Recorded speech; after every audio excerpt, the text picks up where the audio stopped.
Hello, I'm Paddy Delaney, and welcome to Integrated Infrastructure, a podcast dedicated to bringing you news and views from industry leaders involved in the development, design, construction and management of the many built forms that make up Australia's integrated infrastructure.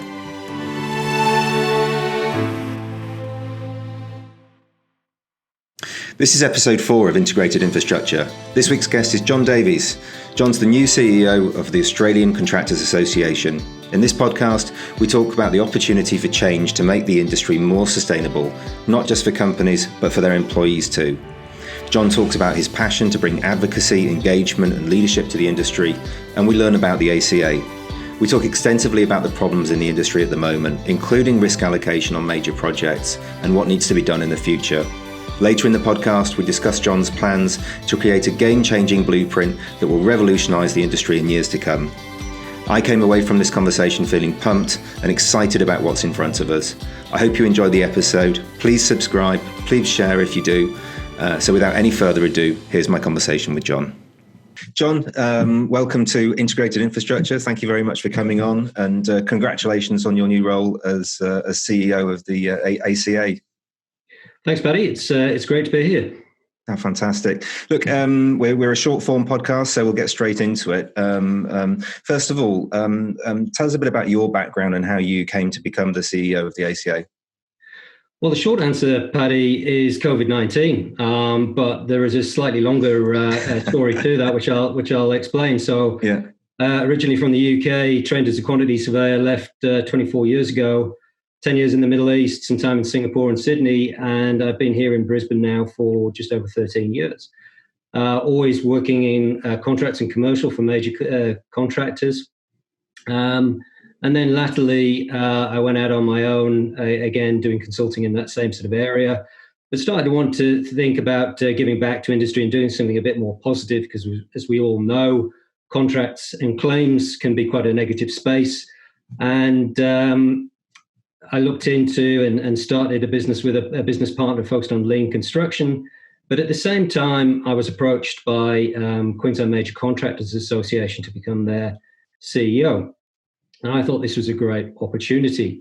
But it was always a 2 to 3 year sort of proposition for me. And so it was. But at the start of this year, 2 years into that role, COVID-19 came along. And I know it sounds very cliched, and you hear a lot of people talking about this these days, but I really do see a significant opportunity for change for our industry, to make our industry more sustainable.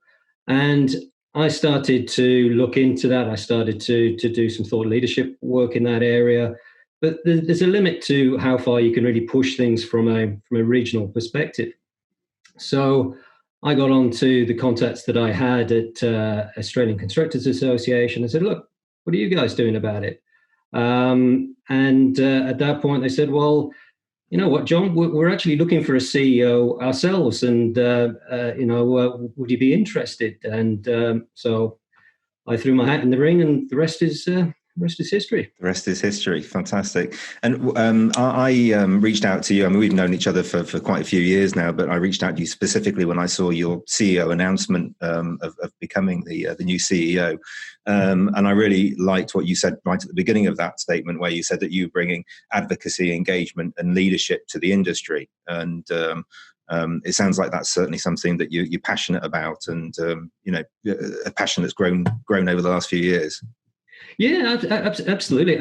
I think that as an industry, we are terrible at celebrating the good stuff that we do. We are out there connecting communities, employing people, significant contribution to the economy, employing social enterprise, indigenous enterprise, doing all this great stuff. But we just don't talk about it. We need to do a lot more in that space. And we need to become, through that process, get the support to become more sustainable. I mean, it's just, we hear the term profitless boom. I mean, we're doing all this work out there, but no one's making any money. People are going out of business. It really is a sad story that I'm very keen to do something about. Yeah, fantastic. I mean, I see that from the employment side of things. I wrote a piece on LinkedIn today, linking the profitless boom and the pressure that are on contractors and the failure in the risk allocation and what have you, in terms of what that's then done in terms of employment and employee value and employee the way that employees experience work, where they used to have engagement, development, long-term careers, and they could see where the future was heading, and now they can't. You know, people's CVs look very different now to what they did 10 years ago. But employers' expectations are still the same. But anyway, tell us about the ACA. What for those people who don't know anything about it, just describe it's sort of, you know, who you are and what the purpose is. Yeah, sure. So another one of the problems of our industry is that there are many, many different associations out there that claim to represent the industry, and do to a greater or lesser extent compared to other industries, maybe like the accounting industry, which has a couple of peak bodies, and medical industry that has one peak body. We've got a plethora of industry associations. We're the only industry association that has membership across both horizontal construction, vertical construction, and construction services as well, engineering services. So we're quite unique in that respect, and we look after a lot of the major contractors in that space. And we're also quite unique in terms of a number of the initiatives that we're currently engaged in. There's an initiative called the Construction Industry Leadership Forum, which is the New South Wales government, the Victorian government, and ACA, and the Construction Industry Culture Task Force, which is the same groups again. So very much focused on changing our industry for the better. And who's involved? Who are the members? So, well, there are a lot of the sort of tier one contractors. So your John Holland, CPB, but from a vertical construction perspective, Multiplex, ProBuild, Lend-Lease. But then you've got the services end, so you've got Downer, UGL. So yeah, all of the. I'm going to get into trouble there for not mentioning someone, I'm sure. But do you want me to do it? I've got them here. Who have I missed? Acciona, Bouygues, Clough, CPB, Downer, Ferrovia Agreement, Fulton Hogan, John Holland, Lang O'Rourke, Lend-Lease, McConnell Dowell, Multiplex, ProBuild, Selenium, Progilio, and UGL. That's great. So I won't get into trouble now. That's great. I was prepared. No, that's great. And as an association, are you you're more member driven from a sort of corporate point of view than necessarily in individual membership way? Yeah, look, it is an industry association. So whilst there is pretty common positions on most issues, it's not to say that we won't always, as a membership, agree 100% on everything that we do. But as an association, we strive to reach a consensus view on issues and then advocate for those views with our clients. Yeah. And you mentioned COVID was a major driver in you getting to your position now. What do you think the biggest challenges are right now for the industry, especially in COVID-19 times? Well, I mean, we've been quite fortunate in being designated an essential industry, and I think that is actually going to help us going into the future from a talent attraction and retention perspective, that a lot of people now are looking at the industry in a slightly different light. And for sure, it's been a struggle to keep operational, but we've done a heck of a job as an industry in terms of coming up with systems and procedures that have managed to keep those jobs open, those work sites open, and people safe and operating. So I'd rather look at the COVID-19 from an opportunity perspective. And I think that there is a significant opportunity there because government is very much looking at us to lead the post-COVID recession economic recovery.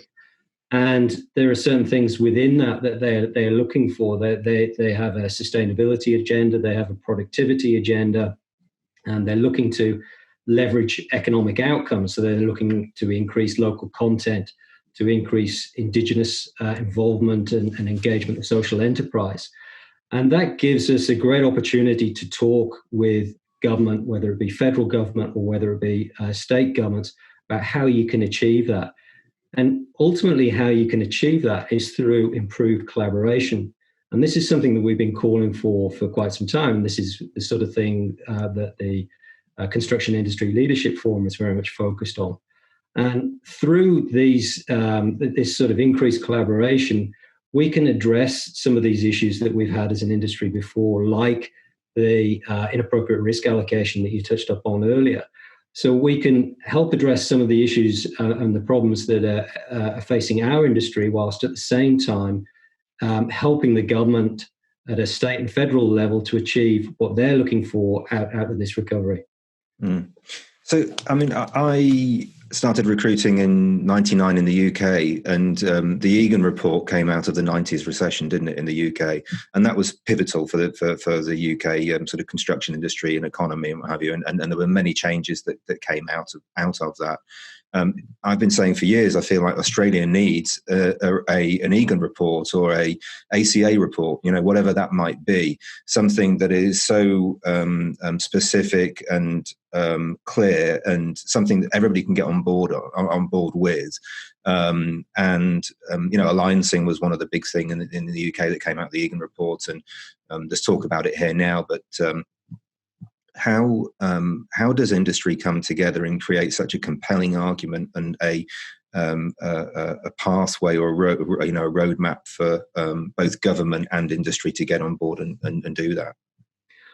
Well, I'm glad you asked me that, actually, Paddy, because we're just currently working on just that type of a proposal, that document. We're working on a blueprint currently for a sustainable construction industry, which will address the sort of issues that you've raised there. I think that's the other thing really that's been lacking to date as an impetus for change, has been that sort of or burning platform.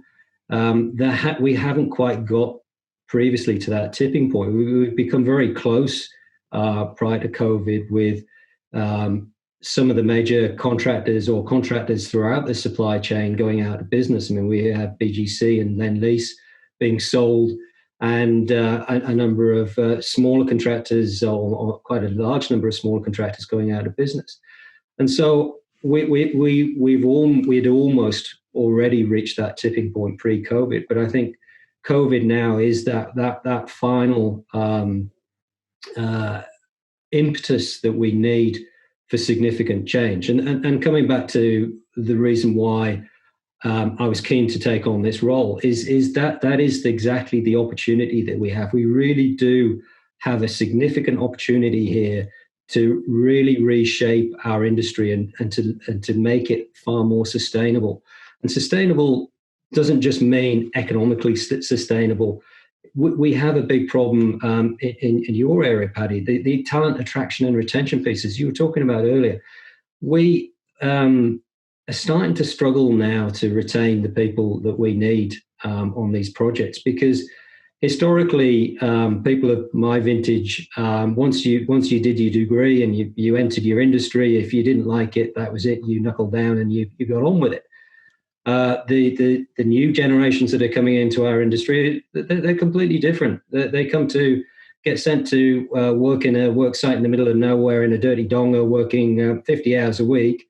And they go, well, you know what? Actually, no, I don't like this. I'm going to retrain and become an accountant. And off they go. So we really need to focus on changing. It's as big as the culture. It's changing the culture of our industry. And that includes things like working hours, the adversarial nature of our industry as well. And all those things, and diversity, all those things that are really putting people off joining our industry or staying in our industry. Because if we don't, we just won't have the people we need to operate. All of these things take money, and we need an industry that's making money, and an industry that's confident in investing money in those people, in their development, in their upskilling, in their continual professional development, so that and it's those things that really create loyalty from people. Is this company investing in me? Yes, they are. I feel I'm developing here, I'm moving on, I'm part of something. But if companies don't have the money and they are under that constant adversarial or stress situation that's very hard for them to do, no matter how big you are, or whether you're a global company or whether you're a local company. Those things are very difficult to do.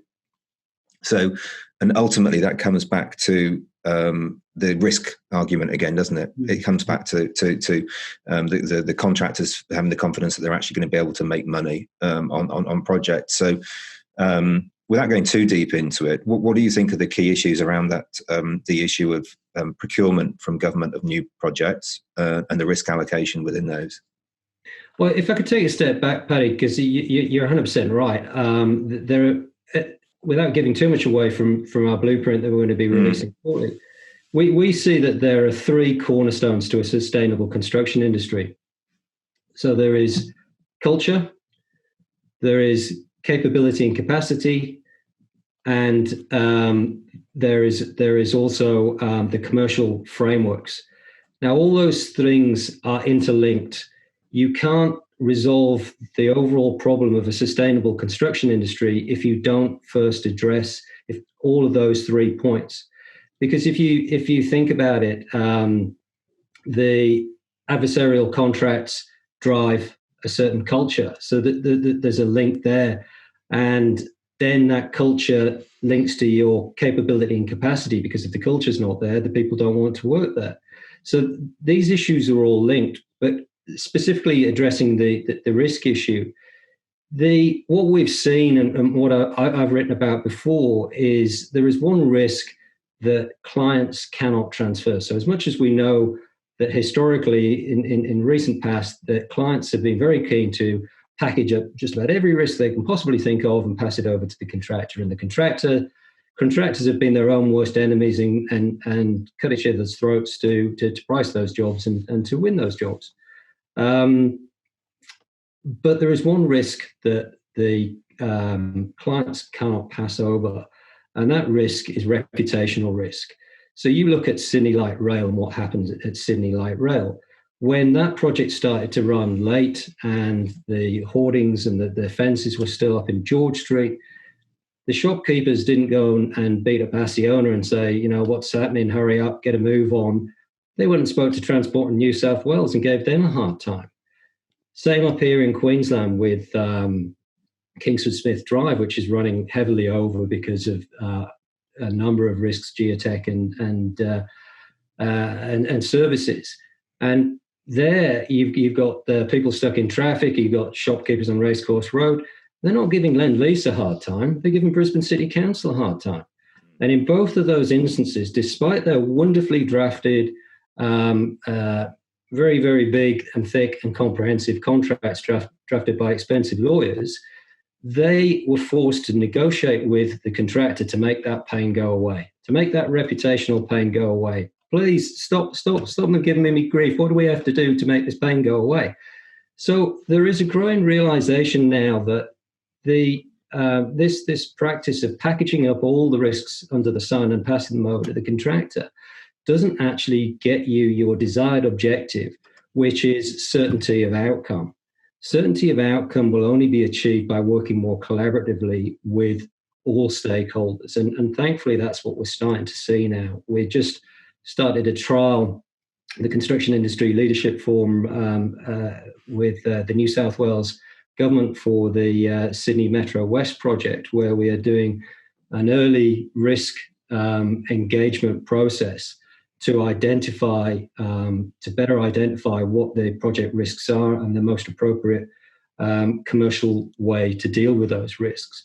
So really exciting work being done there that could have potentially significant outcomes for other projects and how we deal with risk on major projects. Yeah, fantastic. Very good.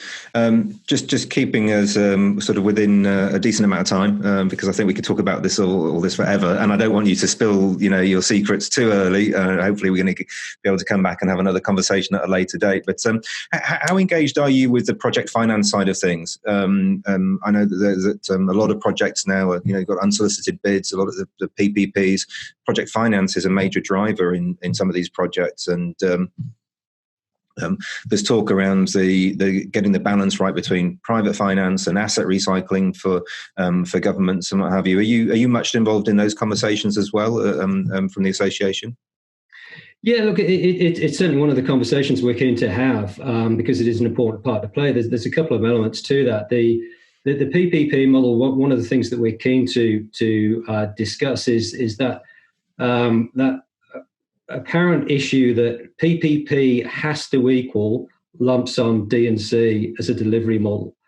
We certainly don't believe that is the case. That is largely driven by the financiers, again, wanting certainty of outcome. But does that actually deliver certainty of outcome? Is there a better way, a better delivery model for PPPs?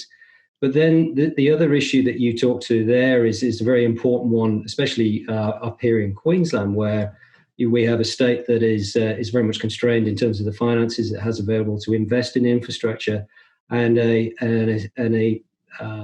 real reluctance to divest assets to fund that. And it was very interesting as part of COVID that the super funds came out and sort of have been talking about, well, let's talk to us. I mean, industry super funds. I mean, the big reluctance to divest assets up here in Queensland has been the fact that they should still be owned by Queenslanders. Well, actually, if you sell them to industry super funds, they're still going to be, well, maybe Australians, but there'll be a few Queenslanders in there as well. And so is that a way to bridge this ideological aversion to asset recycling? And I think that's something we're very much keen on exploring. Oh, that's great. And just touching on what you said there about the super funds, that's one of the exciting things about the COVID situation is that compared to the GFC, there was no liquidity. There wasn't any money around to spend. Right now, you've got the super funds saying, we've got money. IFM came out last week with their, I can't remember exactly, I think it was plan to build Australia or whatever it was. They've got $160 billion to invest in infrastructure projects, and they're sitting there waiting for projects to come to them. And well, actually, they're not. They're actually, like all the others, they're looking for projects that they can create and be unsolicited, take those to the market. But there's money around. There's lots of opportunity. So I suppose that takes me to my last question. What are you most excited about at the moment? Oh, the opportunity for change. I know I've sort of laboured this fairly heavily, but I wouldn't be in this role other than the fact that they appointed me to it. But I wouldn't have applied for this role if I didn't see that significant opportunity for change. For me, we're not going to get another opportunity like this anytime soon. And we've really got to grasp that with both hands, because we have a really good opportunity here to address a lot of the issues with our industry that we've all known about for some time. But as you said before, we've just been lacking that burning platform to make us address that. Well, we're here, we're now, this is the opportunity. Everyone should really be getting behind this, because this is a really good opportunity. Yeah, fantastic. Really good. Hey, I've really enjoyed the conversation. Thank you. Thank you for taking the time out of your day to do that and talk to us about the new role. It's been great. Thanks, Paddy. I really appreciate the opportunity. Hopefully I haven't spoken for too long. Not at all. Not at all. Well, look, until next time, thank you and goodbye. Thanks, Paddy. Integrated Infrastructure is powered by North Search, specialists in executive and technical search across engineering, design, construction, property and energy markets in Australia. If you'd like to find out more about North Search or get involved with this podcast, you can click on the links in the show notes or email me directly at the address on the screen. We hope you enjoyed this episode of Integrated Infrastructure. Please tell your friends and colleagues if you did, and we hope to see you again soon.